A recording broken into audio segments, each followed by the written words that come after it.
I want to start, before we dive into the game itself, with just a little bit of backstory around Omescape and Robotopia, because I know that you're very independent from what used to be, or maybe still is, a franchise.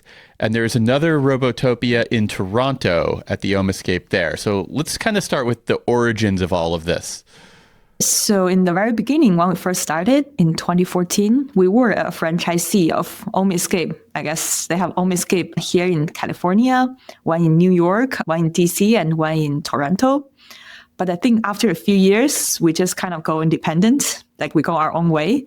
Omescape in China, I think they actually stopped making escape games. They actually pivot to they used to make puzzle box for a few years, and now they're making like puzzle games, detective story type of games. So, I mean, we still kept the name. We just don't want to change it because we already have sort of a little bit reputation here.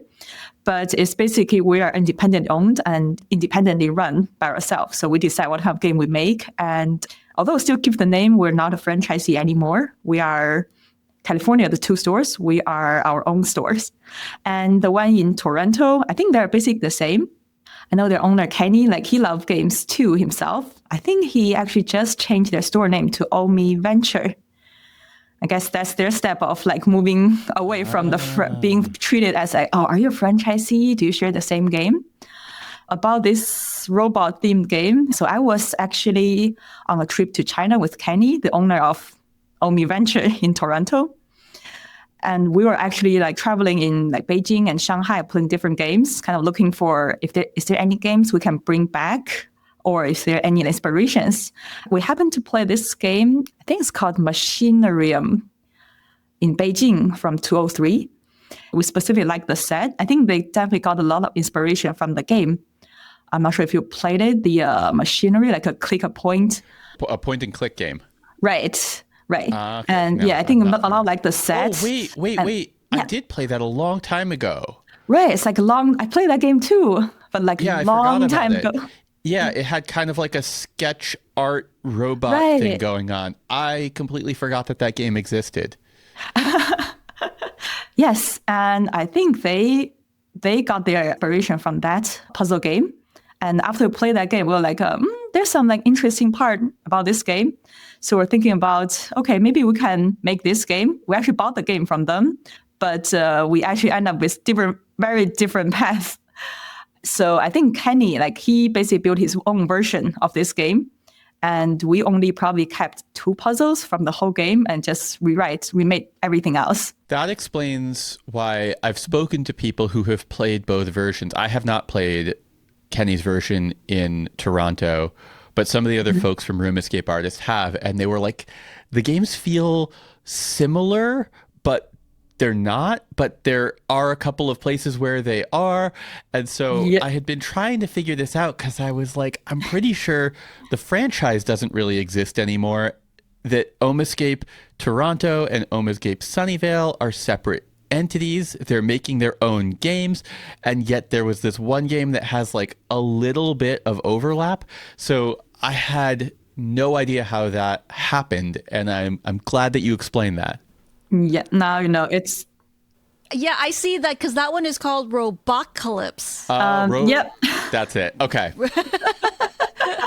Again, same, but different.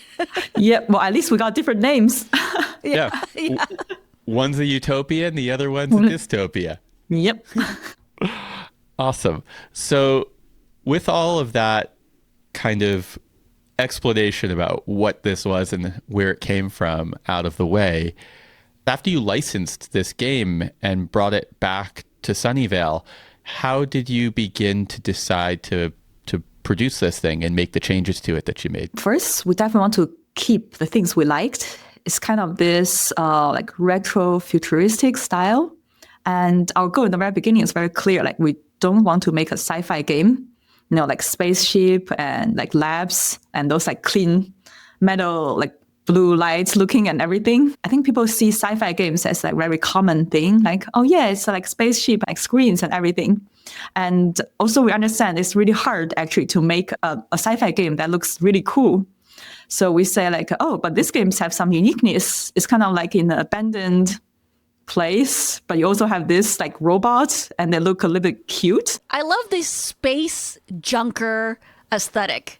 Like, I love that, like Firefly, you know, just these scrappy guys trying to get by and everything's held together with some metal tape and a few nuts and bolts, you know? I mean, basically anything that evokes Firefly is gonna make me feel good. Yeah, A-okay in my book. Yeah. It has a unique aesthetic throughout the game, and that aesthetic does shift a little bit as you go from place to place within it. But I think what jumps out to me is that it does feel a little bit lived in, which I think you did a good job of not doing the clean sci-fi look. I don't think we can even build like a really great clean look sci-fi theme. And also even we did, player probably won't appreciate that much because they've seen it like everywhere. Right. Yeah. Also, it's hard to keep that clean sci-fi look looking clean. And to give it personality. The sci-fi aesthetic is a very sterile aesthetic, just kind of by its nature, right? So this, like David said, it gives it that lived in. You can feel like, oh, there were some stories that took place here that they're going to tell you about over a beer, you know? Listen to the rest of the episode now by becoming a patron at the Search Win level for access to all of the Spoilers Club episodes. To join, visit patreon.com/roomescapeartist, and for more details on the different escape rooms that we've covered, visit roomescapeartist.com and search under the podcast tab for Spoilers Club.